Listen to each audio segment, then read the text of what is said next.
In the name of Almighty Allah, hello and good morning everyone. I hope you're all doing well. Welcome back to your English lessons. I'm very happy, I'm very pleased that I am with you in this session. ګرانو زده کوونکو خپل سلامونه او نیکې هیلې وړاندې کوم. هیله یم چې تاسو خپل محترم کورنۍ سره ښه او جوړ اوسئ.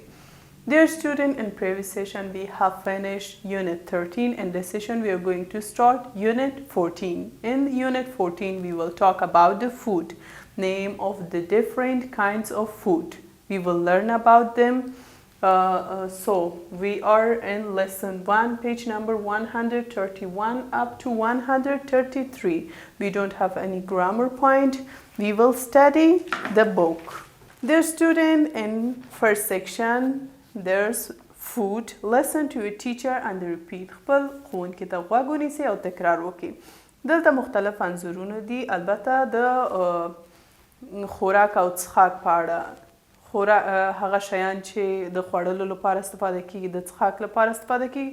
دلته مختلف انځورونه دي چې موږ د هغوی انګلیسي نومونه زده کوو. For example د اولنی انځور ته ګورو چې څه ده؟ milk یعنی شیدې. کولا چې معمولا په پښتو کې موږ ورته کولا وایو. Number 3 is tea څه معنا یعنی چای. کافی apricot زردالو. orange نارنج. apples مڼې. mangoes امونه. البته ګرانو زده کوونکو دلته نومونه آخر کې اس لري چې جمع حالت.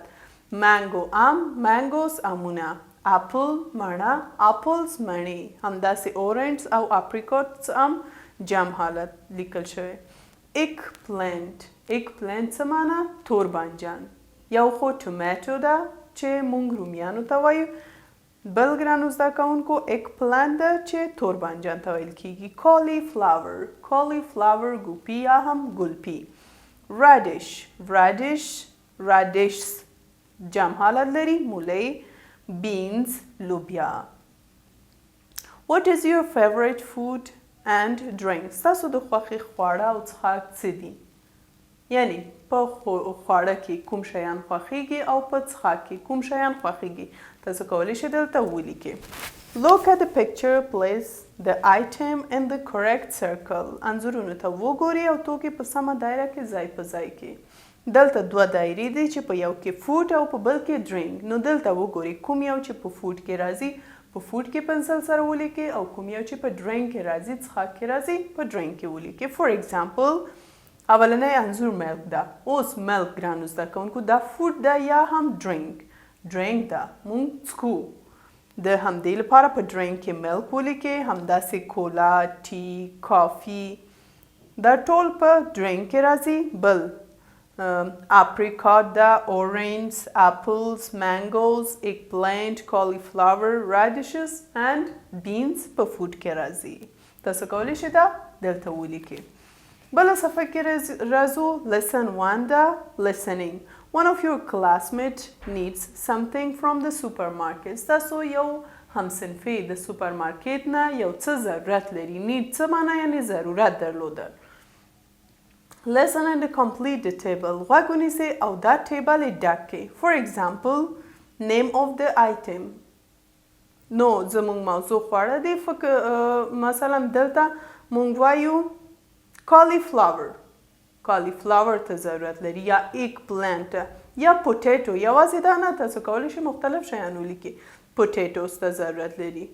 For example بل مثلا onions ته ضرورت لري. پیاز onions. pepper مرچکۍ ته ضرورت لري. نو تاسو دلته کولی شئ د هغوی هماغه توکي نومونه دلته ولیکئ. conversation. listen and practice. غوږ ونیسئ او تمرین وکړئ. listen to your teacher while reading the conversation and then practice it with your partner. خپل ښوونکي ته غوږ ونیسئ کله چې دا ریډینګ یا conversation تاسو ته وایي، بیا د هغه نه بعد خپل پارتنر سره دا تمرین کړئ. Mom and Shazia. The conversation is between mom and Shazia. Mom څه وایي؟ Shazia eat your lunch. د غرمې ډوډۍ دې وخوره. Shazia ته څه وایي؟ Shazia خپل د غرمې ډوډۍ وخوره. Sorry mom. بخښنه غواړم مورې. I don't have time. زه وخت نه لرم. I just take some bananas with me. زه یوازې یو څو کیلې له ځان سره اخلم. At least drink some churned sour milk. لږ تر لږه لږ شړومبې خو وڅښه یا لږ شړومبې وڅښئ. ګرانو زده کوونکو churned sour milk چې دا شړومبې ته ویل کیږي. At least یعنی لږ تر لږ drink وڅښه some لږ churned sour milk شړومبې. I don't like churned sour milk. شړومبې زما نه خوښیږي. I will have some juice instead. د هغه په ځای زه جوس څښم. instead یعنی په ځای په عوض. why ولې مور پوښتنه کوي چې why ولې نه خوښیږي. You know آیا پوهیږي یا پوهیږي churned sour milk makes me sleepy and I can understand the lesson well. ځکه چې کله چې زه همدا شړومبې وڅښم ما ته خوب راځي یعنی د خوب احساس کوم او بیا زه خپل درسونه په سمه توګه نه پوهیږم. معمولا ګرانو زده کوونکو شړومبې همدا خاصیت لري چې خوب راوړونکې وي یعنی انسان سلیپ احساس کوي. Oh, I see. Oh, زه پوهیږم. I see یعنی زه ګورم زه پوهیږم دواړه معنا لري.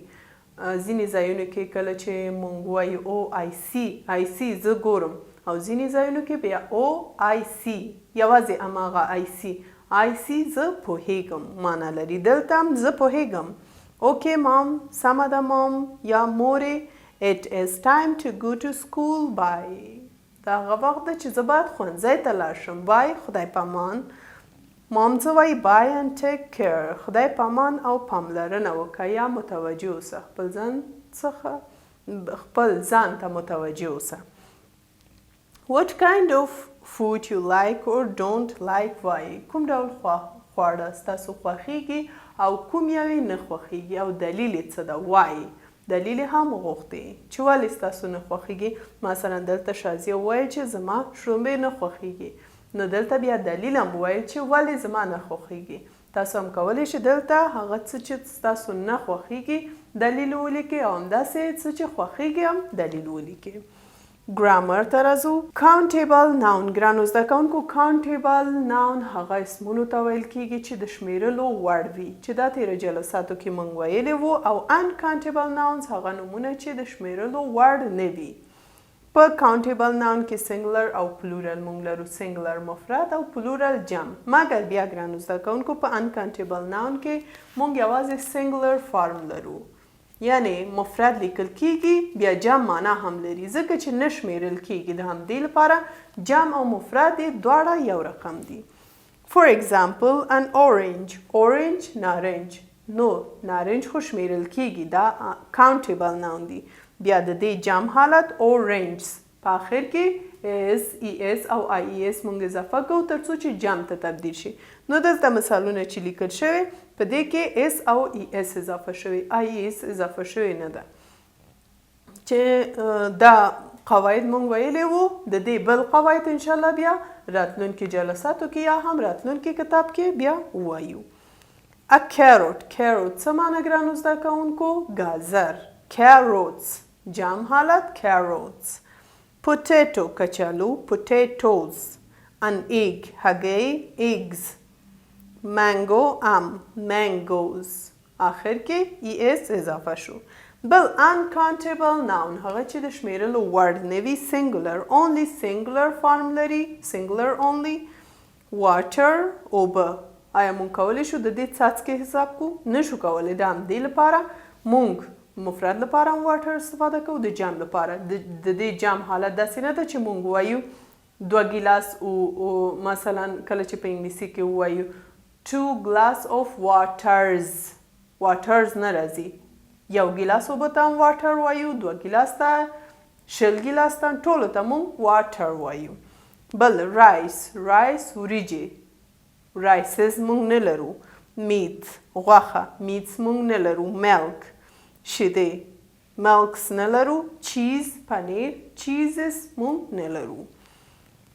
Mark the word in the list with C for countable and U for uncountable nouns. تاسو کولی شئ دلته لغتونه لیکل شوي کوم یو چې countable ده د شمیرلو وړ دي تاسو سی ولیکئ، هغه چې د شمیرلو وړ نه دي تاسو یو ولیکئ پنسل سره. For example, number 1 cheese. cheese پنیر. نو دلته مونږ وایو چې cheese uncountable nouns دي. نو دلته یو ولیکئ. orange سی ولیکئ. meat یو ولیکئ. mango سی. tea یو. د ټی لپاره یو ولیکئ. بنانا سی ولیکئ د شمیرلو وړ دي. apples سی ولیکئ. carrot سی ولیکئ او اخرنی water لپاره یو ولیکئ. uncountable nouns دي. Go back to the list of nouns and use a or an for countable nouns and x for uncountable nouns. بیرته همغه د اسمونو لیست ته لاړ شئ او د countable nouns لپاره a او an ولیکئ او د uncountable لپاره هیڅ هم ولیکئ، ځکه چې هغوی خو یو حالت یو فارم لري. In pairs, tell your partner which of the above food you like or don't like. خپل همصنفي ته یا پارتنر ته وایئ چې د دې پورتنیو خوړو نه کوم یې ته خوښیږي او کوم یې نه خوښیږي. ښه ګرانو زده کوونکو، نو دا و په یونټ 14 کې زموږ لیسن 1 چې د فوډ په اړه مونږ ویل. مختلف نومونه مونږ زده که چې ملک و، کولا، تی، کافي، اپریکاټ، اورنج، اپلز، مانګوز، ایګ پلانټ، کالیفلاور، راډیشز and beans. نو ګرانو زده کوونکو، تاسو کورنۍ دنده ده چې تاسو خپل د خوښې خواړه او څښاک یو طرف کې او هغه چې نه خوښیږي په بل طرف کې ولیکئ. وګورم چې تاسو څومره د همغه خواړه او څښاک نومونه تاسو ته زده ده، او که کولی شئ بیا دلیل هم ولیکئ چې ولې ستاسو نه خوښیږي. معمولا ټول خواړه چې په طبیعت کې شتون لري حتما فایده لري، نقص نه لري. نو تاسو خپل دلیل وایئ چې د څه لپاره ستاسو نه خوښیږي. باید تاسو مختلف شیان وخورئ او وڅښئ تر څو چې ستاسو د وجود ویټامینونه پوره شي. نو دلیل مهم ده چې تاسو ولیکئ. بیا هم ګرانو زده کوونکو، که کوم ځای کې مشکل لري، ستونزه لري، کولی شئ کومنټ سیکشن کې بیان کړئ. انشاءالله په بله جلسه کې بیا تاسو ته تشریح کوم. ګرامري پوینټ و البته countable nouns او uncountable nouns چې دا مونږ تیره جلساتو کې ویلې وو، دلته یوازې مثالونه مونږ وویل. هیله یم چې د نوي درس مو ډېر په ښه توګه زده شوی وي. زموږ درس هم دلته پای ته رسیږي. انشاءالله په بله جلسه کې نوی لیسن پیلوو. تاسو لوی او بخونکي خدای ته سپارم. حتما خپل نوی لیسن یو ځلې ووایئ. تر بله جلسې ښه وخت. خدای په امان. See you next session. Have a good time.